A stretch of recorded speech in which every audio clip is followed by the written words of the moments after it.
How to check for leaks on your property.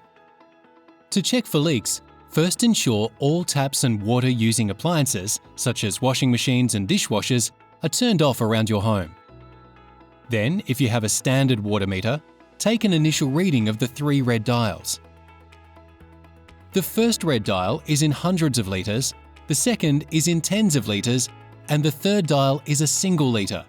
This dial is useful for leak detection. Wait 20 minutes, then take a second reading. If the dial has moved, this could indicate you have a leak on your property. It could be from an irrigation system, dripping tap, or running toilet. If you've checked everything and there is still movement in the dial, you could have a potential concealed leak. You can contact a licensed plumber to help you locate the leak. Any leaks that occur on the property side of the water meter are the responsibility of the owner. Once water travels through the water meter, it's charged to the property bill. Leaks before the water meter are the responsibility of council, and consumption will not be charged to the resident.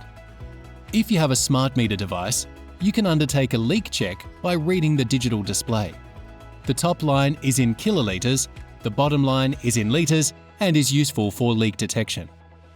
This number reads 811.32 litres. If this number has changed after 20 minutes, you could have a leak on your property.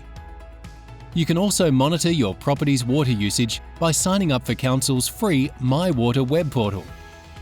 In the My Water portal, you can view your daily water usage and set leak alerts to notify you of any potential leaks on your property.